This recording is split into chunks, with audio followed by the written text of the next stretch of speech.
Today we are going to read our first reading passage, which is entitled World Wonders Worn Down by Cody Crane. How do you decide what places to visit when you go on vacation? The ancient Greeks made a list.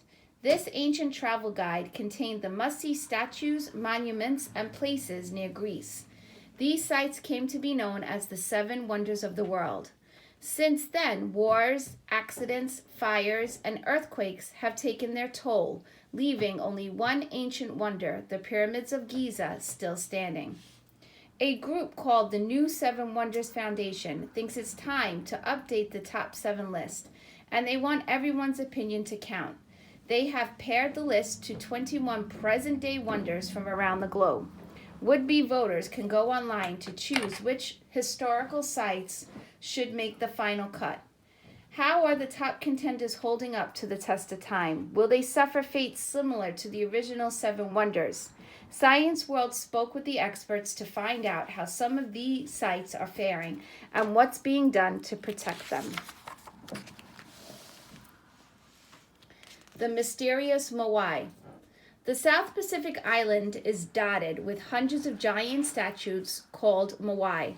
Long ago, each statue was carved from blocks of some igneous or volcanic rock that produced the island. Many of the statues are partially buried under shifting soil, so only their heads are visible. Most people don't realize that the heads have torsos hidden underneath the ground, says Robert J. Kostler, director of the Smithsonian's Museum Conservation Institute. Being covered actually helps protect the statues, he adds. After thousands of years of rain and sea spray pelting the soft igneous stone, weathering has washed away many of the head's facial features. Plants, bacteria, and fungi growing in cracks in the moist stone also break down the statues. One of the best preserved moai is on exhibit in the British Museum in London, far from Easter Island's harsh environments. Pharaoh's Tomb. These colossal pyramids have stood in the desert outside of Cairo, Egypt, for more than 4,000 years. Ancient Egyptians built the tombs to honor their pharaohs, the kings whom they believed to be gods. The blocks they used to build the pyramids were cut out of limestone or sediment rock, formed when layers of soil are deposited on top of each other. The pyramids once had smooth sides, but wind-blown sand has scoured away most of their outer shell. This weathering has exposed jagged inner layers. Archaeologists have learned much about ancient Egyptian culture by examining the pyramids, though they still debate how builders put the heavy blocks in place. However, the pyramids were created. They were built to last. Lost City. The city of Petra is hidden deep within a desert canyon. To enter, visitors first pass through a narrow crack of rock with walls hundreds of feet high on either side. The Nabateans, the ancient people who built the city, chiseled many of the buildings right out of the sandstone walls. But Petra's location had a major downfall. It lies in the Great Rift Valley. As the ground moves along this fault, it generates earthquakes. Result, more than 90% of the city is now buried in rubble. Archaeologists like Martha Sharp Jaworski of Brown University in Rhode Island are working to dig out the buildings. Despite being in an earthquake-prone area, most of the buildings carved out of rock are still standing, she says.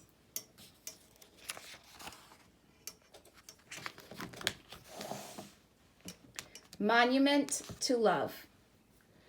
When Shah Jahan's wife died, the Muslim emperor spared no expense in building an enormous domed mausoleum fit for his queen. The Taj Mahal's gleaming white surface is made from marble, a metamorphic rock formed when heat and pressure underground cause minerals to crystallize. Polishing these crystals produces a translucent, shiny surface. Despite the Taj's romantic history, the modern world may be taking its toll on the monument. Factories, oil refineries, and cars in the nearby city of Agra pump pollution into the air. The pollutants have begun to eat away and discolor the white marble. So far, some of the damaged section of stone have been replaced and the Indian government is working on ways to improve the city's air quality. Engineering marvel. Named after its designer, Alexandra Gustave Eiffel, this tower is the most visited monument in the world. Eiffel built the tower in 1889 to celebrate the 100th anniversary of the French Revolution. It is the tallest structure in the Paris skyline, standing 324 meters, 1,063 feet tall. The tower is made entirely of metal iron. Since metals are good conductors of heat, when temperature warms up during the day, the tower's metal frame expands, causing it to lean as much as 28 centimeters or 7.1 inches. Luckily, the tower was designed to bend easily. A bigger risk, oxygen from the air and the rainwater cause iron to rust. To prevent this type of corrosion, high-climbing workers repaint the tower every 7 years. Symbols of freedom. Given as a gift from France to the U.S. in 1886, the Statue of Liberty stands on an island in New York Harbor. It's the first thing many immigrants saw when they arrived in America and is a symbol of freedom, says Pamela Jerome, a professor of historic preservation at Columbia University in New York. The thin copper layer covering the statue was once the color of a penny. This layer is now blue-green, the result of the metal reacting with water and air to create copper carbonate.